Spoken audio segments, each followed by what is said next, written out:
Alors je suis Elsa Delanoux, je travaille pour l'ITAVI et également pour l'Institut de l'élevage et l'IFIP, donc les 3 instituts techniques des filières d'élevage. Et on vous propose avec François Attali de Terrena aujourd'hui une présentation d'introduction sur les nouvelles attentes des consommateurs vis-à-vis de l'élevage. Donc beaucoup de choses ont déjà été dites de ce matin en introduction.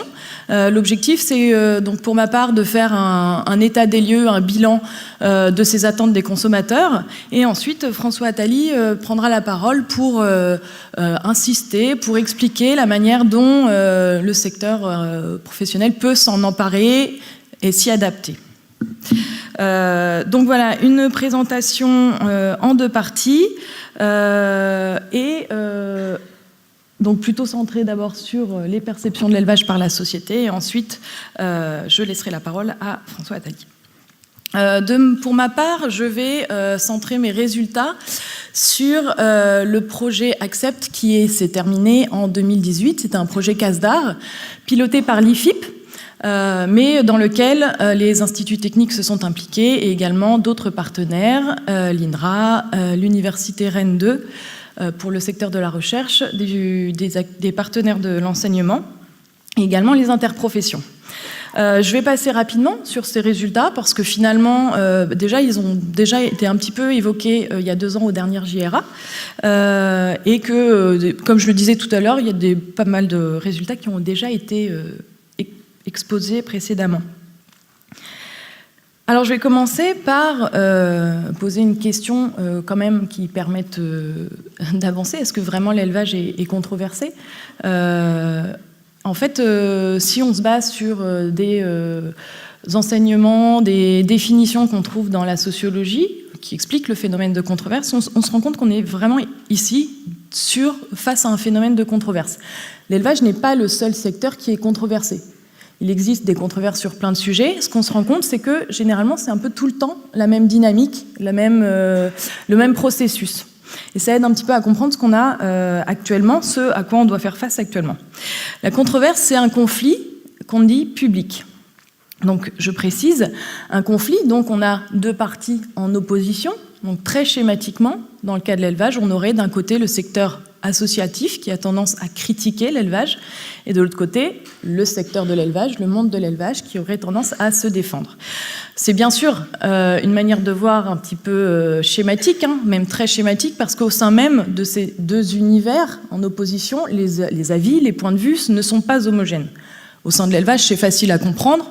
On n'a pas tous la même vision pour l'élevage de demain. Il suffit, par exemple, de regarder la diversité des syndicats agricoles qui parlent pas souvent d'une même voix. Sur ce sujet-là, des attaques des associations, ils ont tendance justement à parler d'une même voix.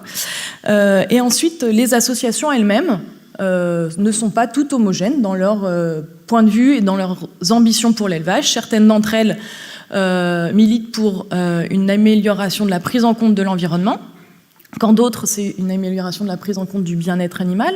Au sein de celles-ci, on a des associations qui souhaitent juste une amélioration des pratiques, quand d'autres souhaitent la fin de l'élevage. Ce ne sont pas toutes les mêmes associations.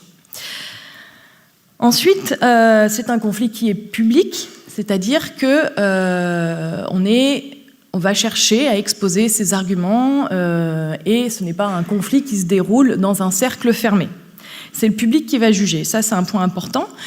J'y reviendrai après. Et ensuite, une controverse, enfin, se structure autour d'incertitudes. Et ce qu'on se rend compte, c'est que finalement, l'élevage est actuellement une activité qui suscite des incertitudes et qui ne met pas tout le monde d'accord, ce qui, du coup, permet l'émergence de points de vue divergents, ou différents, en tout cas. Donc, je disais, c'est un conflit public, et c'est ça, en fait, tout l'enjeu d'une controverse, à bien comprendre, c'est que dans une controverse, l'enjeu, ce n'est pas d'avoir raison, c'est de rallier le public à sa cause. Et pour rallier le public à sa cause, il peut y avoir plein de stratégies différentes. Bien sûr, avoir des bons arguments qui sont convaincants, pertinents et convaincants pour réduire cette marge d'incertitude. Et c'est là que la science est beaucoup sollicitée dans une controverse pour produire des références, pour produire des preuves. Mais également, on a des stratégies de contrôle de l'image pour gagner la confiance du public. Parce que finalement, on peut avoir les meilleurs arguments possibles. Si le public ne fait pas confiance en l'acteur qui les émet, ils n'auront pas d'impact pour convaincre. Et ensuite, on va avoir des stratégies pour publiciser le débat. On dit publiciser le débat, c'est-à-dire essayer de médiatiser les arguments, de concerner un maximum de public ou au contraire de le restreindre au sein d'acteurs qu'on considère comme légitimes à débattre. Et enfin, le dernier point à comprendre sur le processus d'une controverse, c'est que c'est un processus créatif. Créatif parce que, en fait, on est actuellement dans un climat. Même si on fait beaucoup appel à la science dans une controverse, on est dans un climat de méfiance envers la science, envers les élites. On a tendance à critiquer la production scientifique, à en douter. Et c'est ce qui permet l'émergence d'une controverse. Et tous ces débats, finalement, on se rend compte que sur un temps long, vont aboutir à la construction de nouveaux consensus. C'est-à-dire qu'à l'heure actuelle, ce qui est en train de se jouer, c'est une nouvelle définition du sens de l'élevage au sein de la société dans son ensemble. On est sorti d'une définition de l'élevage qui se faisait au sein de l'élevage, avec les acteurs de l'élevage. Aujourd'hui, le reste de la société donne son avis et a envie de participer à cette construction de l'élevage de demain. Donc je disais l'élevage source d'incertitude. Pourquoi ? Dans le cadre du projet Accept, on a essayé de rencontrer les acteurs qui s'expriment sur l'élevage. Donc, y compris le monde de l'élevage, le monde professionnel, mais aussi les associations, les acteurs qui critiquent. Et on s'est rendu compte que dans leurs arguments, on retrouvait différents points de cristallisation des débats, des sujets qui font débat et qui finalement traduisent une incertitude. Tous ces sujets, on peut les regrouper en 4 grandes thématiques. L'environnement, le bien-être animal, l'aspect sanitaire et le mode de production. Et en fait, j'ai mis tous ces mots-clés en réseau parce que finalement, dans les argumentaires des acteurs, les sujets sont mélangés, se font référence, et on a finalement très peu d'acteurs qui ne travaillent uniquement que sur la question des antibiotiques ou du bien-être animal. Les associations de protection de l'environnement ou du bien-être animal, des fois, divaguent un petit peu ou glissent, leur argumentaire glisse vers d'autres thématiques pour essayer de convaincre le plus de gens possible. Et en mettant encore une fois en lien toutes ces références, tous ces liens qui sont faits dans les argumentaires entre les différents sujets de débat, on se rend compte que les points qui sont systématiquement évoqués sont le logement des animaux, en particulier plein air ou élevage en bâtiment, et le système intensif, le mode de production. C'est-à-dire que ces points-là sont systématiquement abordés dans les arguments et que ce sont finalement les enjeux principaux auxquels les filières doivent réfléchir, la manière dont on loge les animaux et la manière et le modèle de production. Et enfin, donc l'ensemble des travaux qui ont été menés dans le cadre de ce projet Accept, qui a duré un peu plus de 3 ans, nous a permis de dresser une typologie des profils de citoyens français en fonction de leur perception de l'élevage. Et donc, c'est une typologie qui a été construite à la fois qualitativement, mais aussi statistiquement. Donc, on a 10% de notre échantillon qui n'est pas classé, parce que, en fait, tous les autres petits personnages qui sont classés ici ressemblent à 80% dans leur réponse au groupe dans lequel ils sont placés. C'est-à-dire que la typologie est assez robuste, mais on a quand même 10% des gens qui ressemblent un petit peu à 2 groupes, donc il était difficile de les classer fortement. Ce qui est important d'avoir en tête, c'est que la moitié de notre échantillon, nous l'avons classé dans un groupe qu'on a nommé progressiste. Ce sont des gens qui ne sont pas contre l'élevage, au contraire, qui soutiennent même une diversité des modes de production, qui consomment des produits animaux, qui ont envie de continuer à en consommer, mais qui ont besoin d'être rassurés. Parce que leur caractéristique principale, c'est qu'ils déclarent méconnaître l'élevage et avoir besoin d'informations. À l'heure actuelle, les informations principales qu'ils reçoivent par les grands médias nationaux sont plutôt des informations plutôt anxiogènes, ce qui explique une inquiétude au sein de ce groupe de citoyens. Ensuite, le deuxième groupe en termes de proportion sont les alternatifs, donc 24% de l'échantillon, sont ici des personnes qui sont fortement opposées au modèle de production intensif. Ils ne sont pas contre l'élevage, ils sont contre le modèle intensif qu'ils perçoivent comme industriel.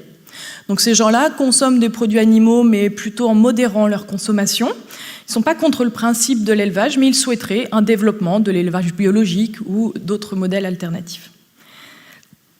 Le troisième groupe est un groupe qu'on a nommé les compétiteurs. C'est un groupe assez typique parce que c'est le seul groupe qui nous déclare plutôt bien connaître les filières d'élevage. C'est là des gens qui souhaitent que l'élevage français gagne en compétitivité, augmente sa production et augmente ses exportations pour économiquement être compétitif sur les marchés internationaux. Et donc là, je disais c'est typique parce que c'est des gens qui déclarent plutôt bien connaître les filières. Étonnamment, on a un groupe de sans-avis qui ne représente que 3% de notre échantillon. On s'attendait à avoir beaucoup plus. Ça veut dire qu'on n'a que 3% de notre échantillon de gens qui, clairement, ne se préoccupent pas de leur alimentation. Alors encore une fois, on est sur du déclaratif.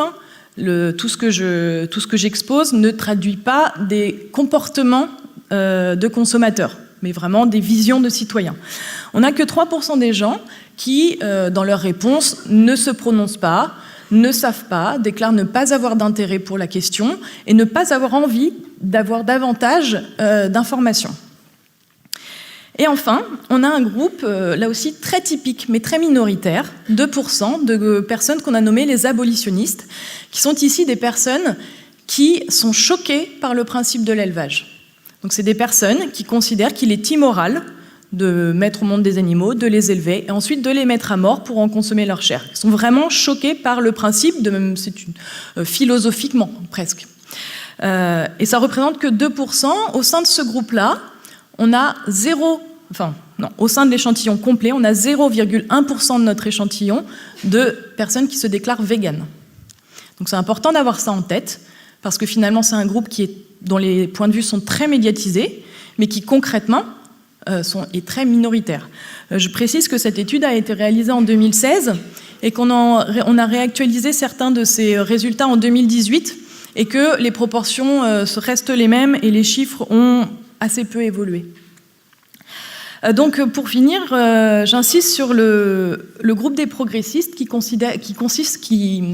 constitue vraiment la cible de la controverse. C'est-à-dire que le groupe ici, qui est dans l'incertitude, dans l'inquiétude et à qui il faut apporter des réponses et des rassurances, c'est ce groupe de progressistes, de gens qui consomment des produits animaux, qui soutiennent l'élevage, mais qui souhaiteraient globalement une amélioration des systèmes sur des points qui sont assez difficiles pour eux à définir clairement, mais un petit peu plus de bien-être animal, un petit peu plus d'environnement, mais des gens qui ne connaissent pas bien les pratiques et qui sont intéressés par le sujet.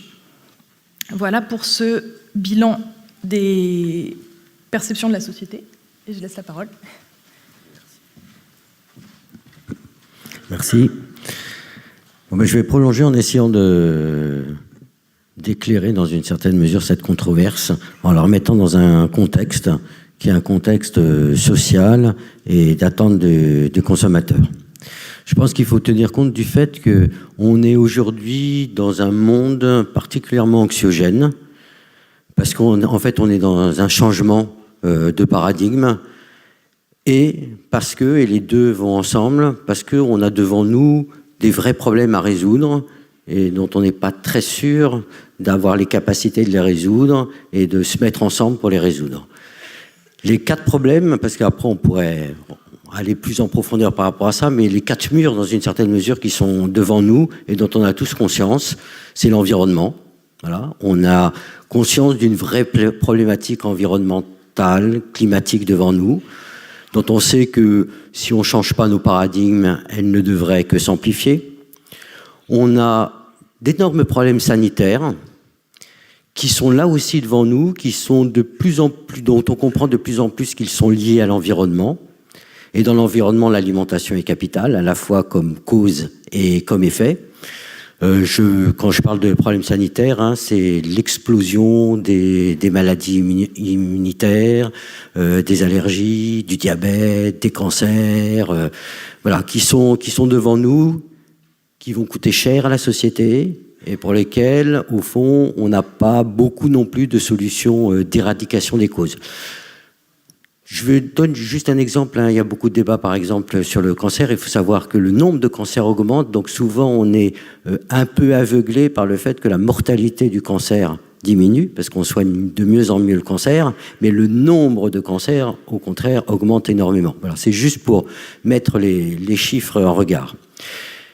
Et puis d'un autre côté, je pense qu'on a deux autres problématiques qui sont au moins aussi importantes. C'est qu'on est en pleine crise de fracture sociale, et je dis toujours autant culturelle qu'économique, et une partie des controverses s'entretiennent de ces fractures sociales, et avec des quiproquos énormes qui d'ailleurs se traduisent entre autres par les décalages entre les effets médiatiques d'un certain nombre de mouvements et la réalité, et qui nous relient au quatrième pilier des problèmes qu'on a à faire face, c'est la crise de la confiance, qui est pour moi une crise de la représentation.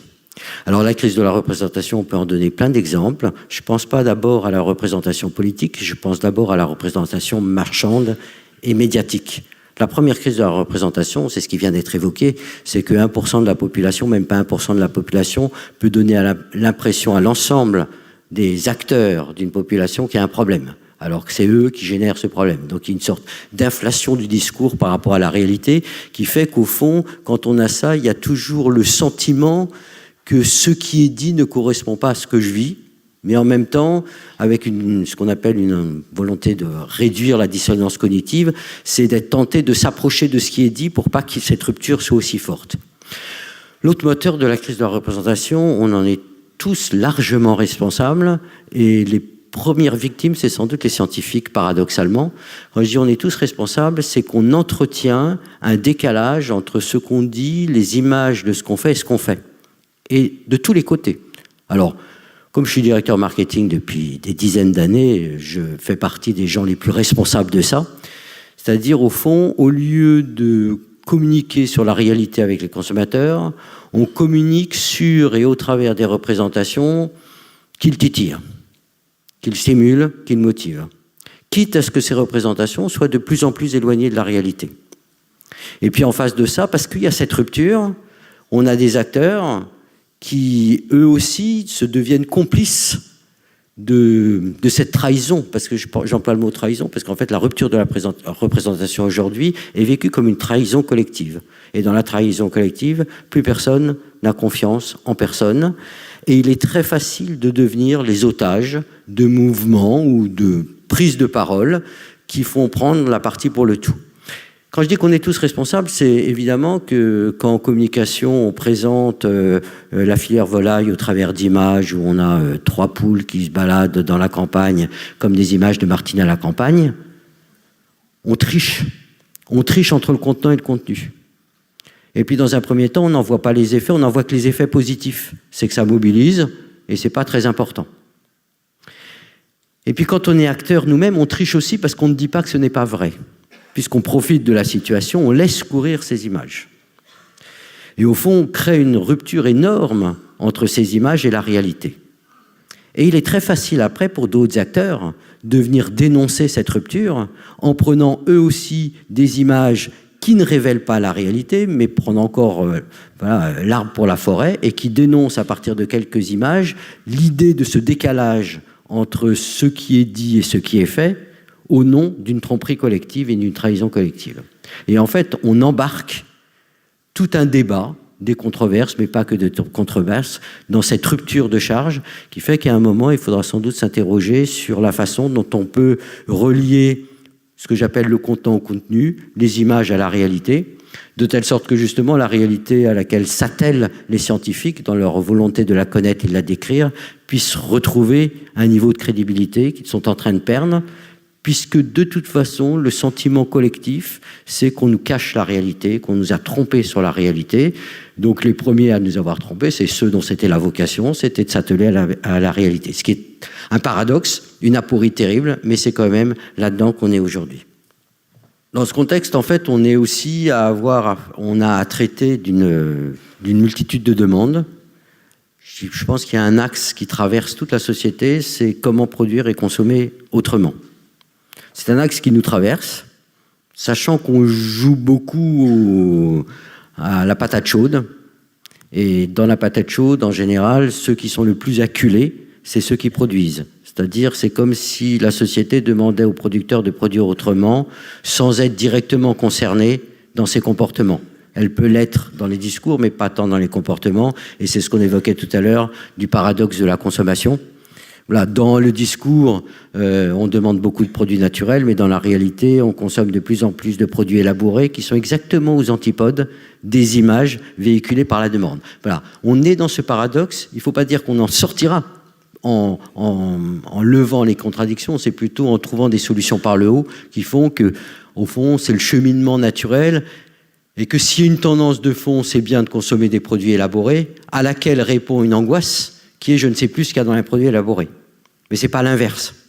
Voilà. Et que, au fond, il faut toujours étudier et comprendre plus les comportements que ce que disent les gens, qui sont des histoires qu'on se raconte pour justifier les angoisses et les préférences qu'on a. Et puis en face de ça, on a des problèmes d'environnement.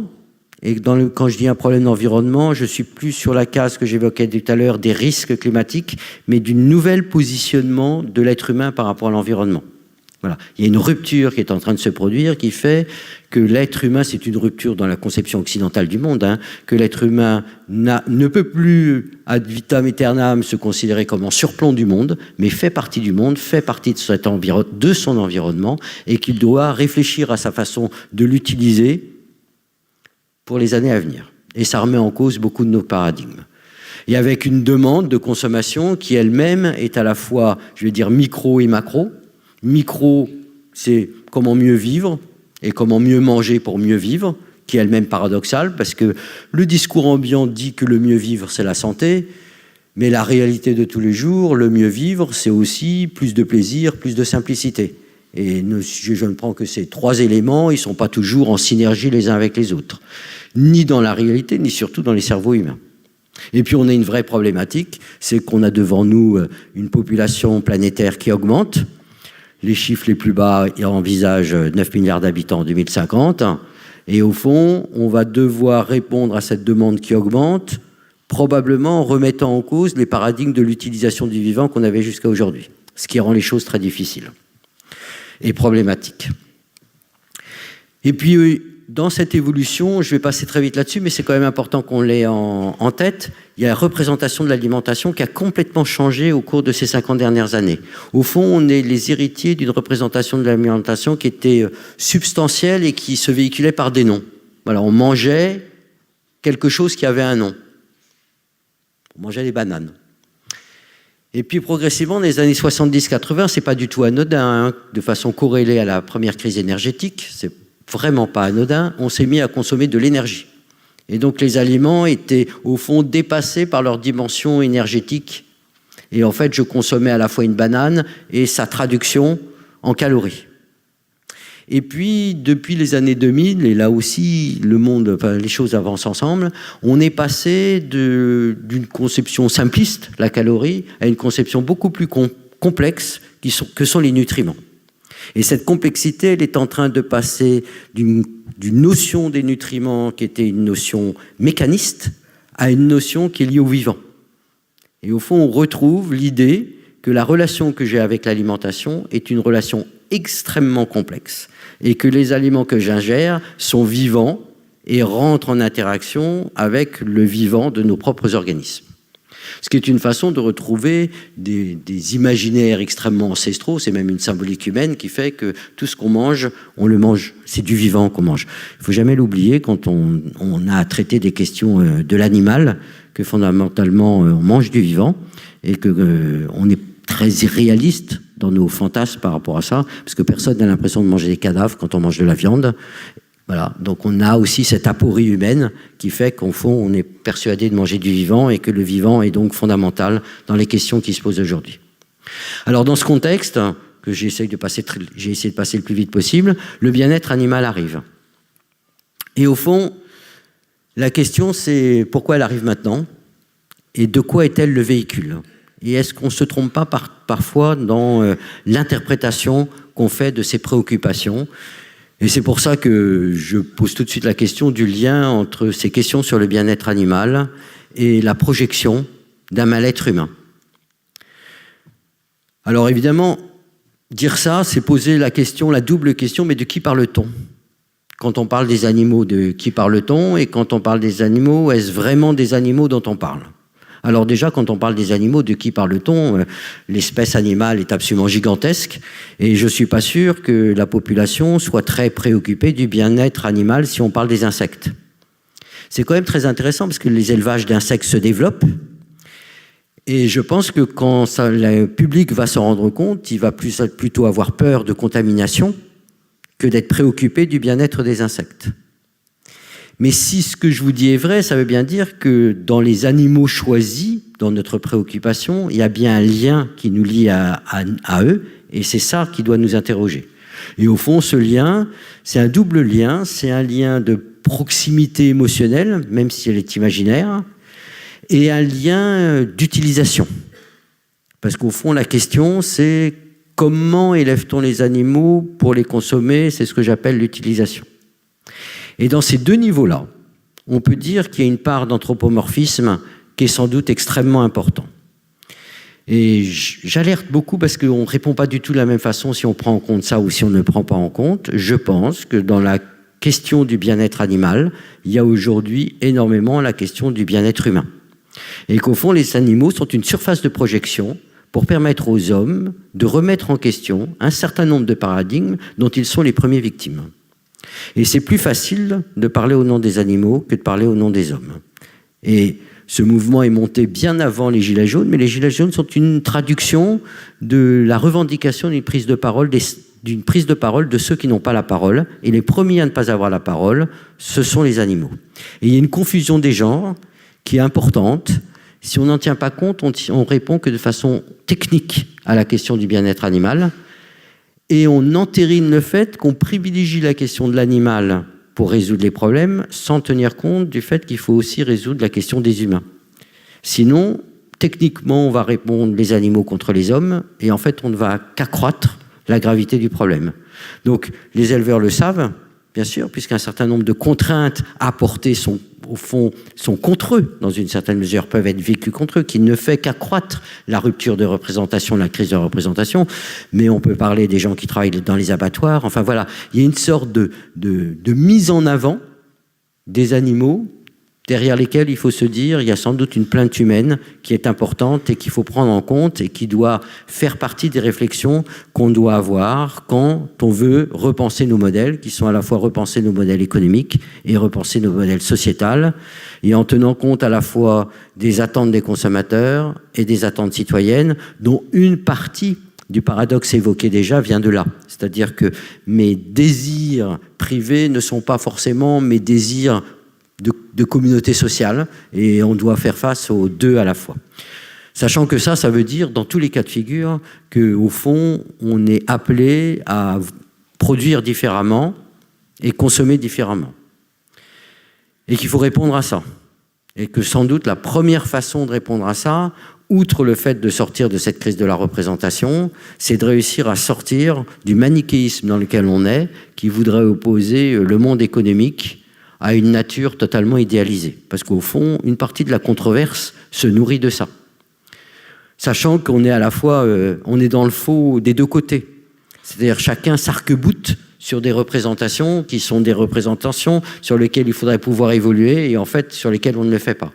Mais il y a au moins autant de chemin à faire du côté des contraintes économiques et techniques que du côté d'une représentation de la nature totalement idéalisée, qui devient une sorte d'innocuité absolue et sur lequel je ne vais pas m'attarder, mais il y a aussi beaucoup d'ambiguïté parce que ce qui est naturel dans la tête des gens, des êtres humains, c'est ce qui a toujours existé, c'est le fond de leur paradigme. C'est pas forcément le naturel au sens de la nature. Mais comme les deux sont confondus, là aussi, il y a souvent beaucoup de quiproquos. Alors comment répondre dans une situation difficile? Je pense qu'il ne faut pas répondre de façon exclusivement technique. Je pense qu'il ne faut pas répondre en étant sur la défensive. Je pense qu'il ne faut pas répondre en cachant les choses. C'est la pire des choses, de ne pas vouloir montrer parce qu'on a peur de la mauvaise réaction de celui qui voit. C'est la meilleure façon de lui donner le sentiment d'avoir été trahi à un moment ou à un autre. Et il y a suffisamment de gens sur cette planète pour venir titiller ces décalages pour que ce soit dangereux. Je pense qu'il faut qu'on arrive, producteurs, consommateurs, mais c'est-à-dire tous les citoyens, à travailler ensemble, et travailler ensemble dans le respect de la réalité. Le respect de la réalité, c'est d'abord que ce à quoi on s'engage soit compatible avec les réalités économiques et techniques. Sinon, c'est un leurre. Un leurre au moins pire, totalement inflationniste, qui fait que de toute façon, tous les problèmes nous reviendront boomerang. Si on provoque une inflation générale, ce n'est pas vrai que les consommateurs suivront, et de toute façon, on recrée une passoire à l'importation de produits qui seront vendus moins cher. Il faut qu'on arrive à valoriser l'ensemble des actions qui sont réalisées. Donc c'est autre chose que des images, les actions. Il y a plein d'actions qu'on fait dans tous les coins. On peut pas les faire en images de marketing. Je dis toujours, changer une chaudière dans une usine, j'ai jamais vendu ni un pot de yaourt, ni un poulet en le mettant en avant, mais c'est parfois beaucoup plus efficace et en termes de bien-être et en termes d'effets énergétiques que d'autres faits mis en avant. Il faut rendre absolument le consommateur acteur et responsable de ses demandes. Et c'est en ça qu'il faut en faire un consomme-acteur. Et c'est aussi, il faut réveiller en lui une responsabilité de citoyen. Il ne peut pas être toujours dans une situation de plainte et de réclamation. On entretient beaucoup ça et c'est assez délétère. Et puis, il faut intégrer l'ensemble de nos enjeux sociétaux et de nos enjeux macroéconomiques. Quand je dis ça, ça veut dire qu'on ne peut pas se permettre de diffuser des solutions qui sont des solutions marginales.